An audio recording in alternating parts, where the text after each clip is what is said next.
Hi everyone, welcome to a study world classes. So friends, UP TGT PGT exam से related latest update आ रहा है, उसको हम लोग डिटेल में समझने वाले हैं। साथ ही जो है ये बताया जा रहा है कि शिक्षा मंत्री जी की तरफ से एक स्टेटमेंट आया है, जिसमें उन्होंने जो है बताया है कि यूपी में इन 8 सालों में जो शिक्षक भर्ती हैं उससे रिलेटेड उन्होंने अपडेट दिया हुआ है। तो क्या इन्फॉर्मेशन दी जा रही है वो हम लोग समझने वाले हैं। साथ ही बताया ये जा रहा है कि बेसिक शिक्षा का जो है यानी बेसिक शिक्षा जो है उसकी तस्वीर बदली है इन 8 सालों में। ये जो है कहना है मंत्री जी का। और आप जानते हैं कि इन 7 सालों में कोई भी भर्ती आपको देखने को नहीं मिली हुई है। तो चलिए फिर जो अपडेट है पहले उसको हम लोग समझते हैं। और सबसे इम्पोर्टेंट है कि 69,000 शिक्षक भर्ती का जो सुप्रीम कोर्ट में मामला चल रहा है, तो इसको लेकर जो आरक्षण का घोटाला है, इसको लेकर भी इंफॉर्मेशन दिया जा रहा है। तो वीडियो काफ़ी ज़्यादा इम्पोर्टेंट होने वाली है। सारी information one by one detail में समझ लेते हैं। वीडियो में लास्ट तक बने रहिएगा। सबसे पहले अगर बात की जाए तो यूपी में नई शिक्षक भर्ती इन 7 सालों में जो है देखने को नहीं मिली है। किसी भी पदों पर जो है आपको कोई भर्ती देखने को नहीं मिली। यहाँ तक जो है जो पेंडिंग पड़े एग्ज़ाम थे वो भी कंप्लीट नहीं हो पाए हैं। चाहे जो है 2011 में अगर बात की जाए टीजीटी पीजीटी के जो एग्ज़ाम आए हुए थे वो भी फाइनल नहीं हो पाए थे। और चाहे 69,000 शिक्षक भर्ती का बात की जाए वो भी अभी भी चल रहा है। यूपी टीजीटी पीजीटी एग्ज़ाम हो सकता है आपका मई और जून में हो जाए। असिस्टेंट प्रोफेसर परीक्षा आप लोगों की जो है अप्रैल में कंडक्ट होने वाली है। तो ये जो है यानी इन 7 सालों में ना तो प्रशासन ने कोई जो है शिक्षक भर्ती में काम किया है, ना ही जो है आयोग का गठन हुए 1 साल हो चुके हैं। ठीक है। अगर बात कर दी जाए कि नई शिक्षक भर्ती से रिलेटेड क्या अपडेट है आयोग से, तो आयोग का कहना वही हो जाता है रोज का स्टेटमेंट कि जो है अभी अध्याचन प्राप्त नहीं हुआ है। और मंत्री जी का ये कहना है यानी जो शिक्षा मंत्री जी हैं वो यहाँ पर बता रहे हैं कि इन 8 सालों में बदली बेसिक शिक्षा की तस्वीर। ये जो है मंत्री जी का कहना है यानी जो शिक्षा मंत्री जी हैं उनका ये स्टेटमेंट है। अब इनका कहना ये है कि इन 8 सालों में जो है यूपी में शिक्षा की जो तस्वीर है वो बदली है। तो इनके हिसाब से तो अच्छी तस्वीर है। लेकिन अगर जो है यूपी के युवाओं से पूछा जाए तो वो बताएंगे सच्चाई कि आखिर तस्वीर कैसी बदली है। बेसिक शिक्षा राज्य जो है मंत्री संदीप सिंह ने कहा कि मुख्यमंत्री योगी आदित्यनाथ के नेतृत्व में पिछले 8 सालों में बेसिक शिक्षा के क्षेत्र में बड़ा बदलाव आया है। बदलाव तो बिल्कुल भी है, क्योंकि इन 7 सालों में भर्ती नहीं आई, ये पहली बार ऐसा हो रहा है।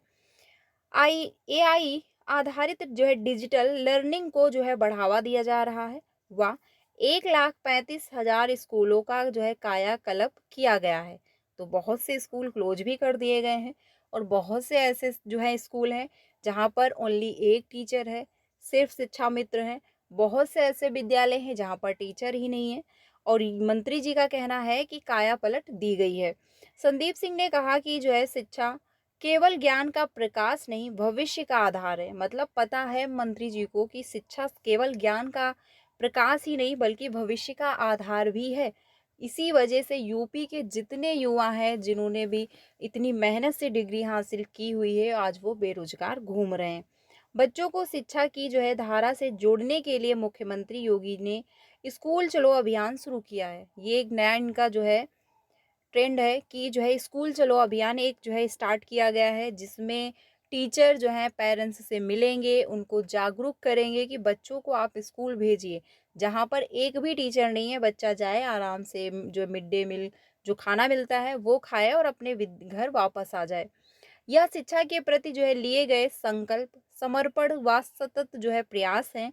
अब हर विद्यालय में शिक्षा का जो है बदला स्वरूप देखने को मिल रहा है। सरकार के प्रयासों से जो है 1565 जो है पीएमपी श्री विद्यालयों को उच्च जो है कृत किया जा रहा है। ये जो है मंत्री जी का कहना है। अब इस पर आप लोगों की क्या राय है कमेंट में ज़रूर बताइएगा कि क्या सच में यूपी की 8 सालों में जो है तस्वीर बदली है यानी बेसिक शिक्षा की। क्योंकि जहाँ तक मुझे लगता है कि यूपी में इन 7 सालों में कोई भर्ती देखने को नहीं मिली है। यूपी ही एक ऐसा राज्य है जहाँ पर एक भी भर्ती नहीं आ रही है और जहाँ पर सबसे ज़्यादा जो लोग मतलब युवा हैं वो बेरोजगार हैं। तो कंडीशन सबसे ज़्यादा जो खराब है वो यूपी की है, क्योंकि अभ्यर्थी दर-दर भटक रहे हैं, ना तो उनको जॉब मिल रही है, वो योग्य हैं, एलिजिबिलिटी क्राइटेरिया क्वालिफाई करते हैं, मेहनत से डिग्री हासिल करते हैं, लाखों रुपए खर्च किए हैं, टाइम दिया है और उसके बाद आज वो बेरोजगार हैं। अगर बात कर दी जाए 69,000 शिक्षक भर्ती का मामला, तो वो भी अभी भी सुप्रीम कोर्ट में चल रहा है। अगर प्रशासन चाहे तो इस मामले को सॉल्व कर सकता है, लेकिन प्रशासन जो है नहीं चाहता है और आज भी मामला सुप्रीम कोर्ट में चल रहा है। शिक्षकों ने जो है होली के दिन जो है भूख हड़ताल भी किया था और उसके बावजूद जो है उनको कोई रिजल्ट नहीं देखने को मिल रहा है, वो बराबर धरना प्रदर्शन कर रहे हैं। तो यूपी की कंडीशन तो बहुत ही बदतर है। अगर पड़ोसी राज्य बिहार की बात की जाए तो काफ़ी हद तक जो है सिचुएशन बेटर हो चुकी है। वहाँ पर टीआरई 4 भी आपको देखने को मिलने वाला है। 3 भर्तियाँ जो है कंप्लीट हो चुकी हैं और यूपी में एक भी आपको नई शिक्षक भर्ती देखने को नहीं मिल रही है, ठीक है? तो ये कंडीशन है यूपी की और मंत्री जी का कहना ये है कि जो है यूपी की काफ़ी अच्छी कंडीशन चल रही है शिक्षा को लेकर, बहुत अच्छे-अच्छे इंतज़ाम किए जा रहे हैं।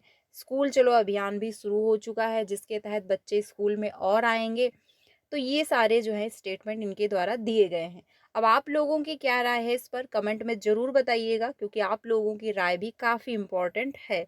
अब अगर बात की जाए दूसरी अपडेट की, तो दूसरी अपडेट ये आ रही है जिसमें बताया गया है कि 2020 से जो है 69,000 के आरक्षण पीड़ित राष्ट्रीय पिछड़ा वर्ग आयोग हाई कोर्ट की जो है सिंगल और डबल बेंच से अपना हक अधिकार जीत चुके हैं, पर अभी तक ओबीसी एससी के अभ्यर्थियों को नियुक्ति नहीं दी गई है। ठीक है, महाराज जी कुछ तो शर्म करो, ये अपना एक अलग पॉइंट है। ये जो है ट्विटर पर अभ्यर्थी लिख रहे हैं और ट्विटर पर जो है वो मांग कर रहे हैं कि 69,000 शिक्षक भर्ती का जो मामला सुप्रीम कोर्ट में चल रहा है वो फाइनल कर दिया जाए, क्योंकि ये मामला बहुत टाइम से चल रहा है, अभ्यर्थी परेशान हो चुके हैं। 2020 से ये मामला चल रहा है, 2025 चल रहा है, 5 साल होने वाले हैं और शिक्षकों को अभी भी न्याय नहीं मिला हुआ है। हाईकोर्ट की तरफ से आदेश था कि जो है ये जो 69,000 शिक्षक भर्ती हैं ये रद्द की जाती है, नई लिस्ट जारी हो। लेकिन अभ्यर्थी संतुष्ट नहीं हुए, उन्होंने जो है सुप्रीम कोर्ट में याचिका दायर कर दिया और मामला सुप्रीम कोर्ट में आज भी फंसा हुआ है। प्रशासन के जो अधिवक्ता हैं यानी जो अधिवक्ता हैं वो समय से नहीं पहुँचते हैं, अगर पहुँचते भी हैं तो वहाँ पर सुनवाई नहीं हो पा रही है और डेट पे डेट मिलती जा रही है। इसी वजह से जो है मामला फँसा हुआ है, क्योंकि अगर सुप्रीम कोर्ट में जो है सुनवाई हो, हर पक्ष रखे जाएँ, हर पक्ष को सही से सुना और समझा जाए तो कोई न कोई निर्णय निकल कर सामने आएगा। लेकिन सुप्रीम कोर्ट में 69,000 शिक्षक भर्ती को लेकर सुनवाई नहीं हो पा रही है। 69,000 शिक्षक भर्ती आरक्षण महाघोटाला, राष्ट्रीय पिछड़ा वर्ग आयोग की रिपोर्ट लागू करे योगी सरकार, ये जो है अभ्यर्थियों की ही मांगे हैं। सरकार हमारी मांगों को पूरा नहीं करती तो होगा महाआंदोलन, ये जो है अभ्यर्थियों का कहना है। देखिए यूपी के अभ्यर्थी बहुत ज़्यादा जो है उन्होंने जो है अपनी हिम्मत को जो है रखा हुआ है, क्योंकि इन 7 सालों में यूपी में एक भी भर्ती नहीं आई है और अभ्यर्थियों ने धरना प्रदर्शन किया, लेकिन उसका रिजल्ट क्या आया? जीरो आया, कोई भी उसका रिजल्ट नहीं निकला। इनफैक्ट वो जो है उन पर लाठी चार्ज भी हुआ था और जो शिक्षक हैं जो 69,000 जो है शिक्षक भर्ती में उनका सिलेक्शन हुआ और आरक्षण को लेकर जो घोटाला देखने को मिला, वो शिक्षक भी आज भी इंतजार कर रहे हैं कि आखिर कब ये मामला सॉल्व होगा और वो सभी से अपील करते हैं कि जो है जल्द से जल्द ये फाइनल कर दिया जाए, जो भी 69,000 शिक्षक भर्ती का मामला सुप्रीम कोर्ट में चल रहा है, क्योंकि एक फाइनल डिसीजन आना चाहिए जिससे जो है जो शिक्षक इंतजार कर रहे हैं फाइनली जो है कंप्लीट हो प्रोसेस और वो आगे बढ़े। लेकिन ना तो इस पर प्रशासन कोई काम कर रहा है, ना ही जो है इस पर कोई भी किसी को सपोर्ट कर रहा है। तो ये कंडीशन है यूपी की। बाकी मंत्री जी का स्टेटमेंट ये है कि अब बेसिक शिक्षा जो है उसकी तस्वीर बदल चुकी है, तो बदली है लेकिन वो अच्छे में नहीं बल्कि खराब में बदली है। कंडीशन यूपी की बद से बदतर हो चुकी है, बहुत ही ज़्यादा। हर एक टीचर और हर एक युवा भटक रहा है नौकरी के लिए। अगर बात कर दी जाए शिक्षा मित्रों की तो उन लोगों की भी सैलरी इंक्रीज़ नहीं हुई है, ना ही अनुदेशकों का मानदेय इंक्रीज़ हुआ है। 69,000 शिक्षक भर्ती में जो शिक्षक हैं वो भी दर-दर भटक रहे हैं। तो यूपी का हर एक युवा जो है वो भटक रहा है, वो यही अपील कर रहा है कि जो है प्रशासन कोई न कोई काम करे, कोई विचार करे, क्योंकि जो है यूपी में लाखों में अभ्यर्थी बेरोजगार हैं और वो योग्य हैं। अगर वो योग्य ना होते तो वो जो है इसकी मांग नहीं करते, बट वो योग्य हैं, उन्होंने जो है डिग्री हासिल की हुई है, तो उनको एक मौका तो ज़रूर बनता है अपनी योग्यता को प्रदर्शित करने का। वैकेंसी जारी की जाए और बाकी अभ्यर्थी योग्य होंगे तो उनका सिलेक्शन होगा, नहीं योग्य होंगे तो उनका सिलेक्शन नहीं होगा। लेकिन प्रशासन को एक ना एक भर्ती ज़रूर जारी करनी चाहिए। बाकी इस पर आप लोगों की क्या राय है कमेंट में ज़रूर बताइए, क्योंकि अगर यूपी में नंबर ऑफ सीटें ना खाली होती तो समझ में आता है कि चलिए टीचरों की संख्याएं जो है वो कंप्लीट हैं। टीचर जो है बहुत कम है यूपी में, और जो है मंत्री का कहना ये है कि शिक्षक और छात्र का जो अनुपात है वो इक्वल है। अनुपात बिल्कुल भी यूपी में इक्वल नहीं है, बराबर नहीं है, क्योंकि 7 सालों में कोई भर्ती नहीं आई है। टीचर बराबर रिटायर हो रहे हैं, लेकिन मंत्री जी का जो भी स्टेटमेंट आ रहा है वो सभी को एक्सेप्ट करना होगा, क्योंकि जो है प्रशासन अभ्यर्थियों की जो मांग है वो नहीं सुन रही है। धरना प्रदर्शन हो चुका है, उसके बावजूद जो रिजल्ट है वो 0 है। बाकी आप लोगों की क्या राय है इस पर कमेंट में ज़रूर बताइएगा। चैनल के साथ बने रहिए, जिससे आपको सारी ऑफिशियल अपडेट जो आती है वो समय से मिल जाती है। बाकी सीटेट की तैयारी भी करवाई जाती है, तो आप लोग ज्वाइन हो सकते हो डेली जो है 3 बजे और 5 बजे की क्लास में, क्योंकि सीटेट ही एक ऐसा एग्ज़ाम है जो आपको टीचर बना सकता है अपने स्टेट में भी और साथ ही जो है अदर स्टेट में भी, ठीक है। तो अगर आप यूपी के हैं तो आपके लिए तो बहुत ही ज़्यादा ज़रूरी है जो है सीटेट क्वालिफाई करना, क्योंकि यूपी में तो वैकेंसी जो है देखने को मिलेंगी नहीं। ऐसे में अगर आपका सीटेट क्वालिफाई है तो आप अदर स्टेट में अप्लाई कर सकते हो। तो वीडियो अच्छा लगा हो तो प्लीज़ लाइक करिएगा, बाकी अपने सारे फ्रेंड को शेयर कर दीजिएगा। कोई भी अपडेट आता है तो आपको ज़रूर इन्फॉर्म किया जाएगा। मिलते हैं नेक्स्ट वीडियो में। Thank you.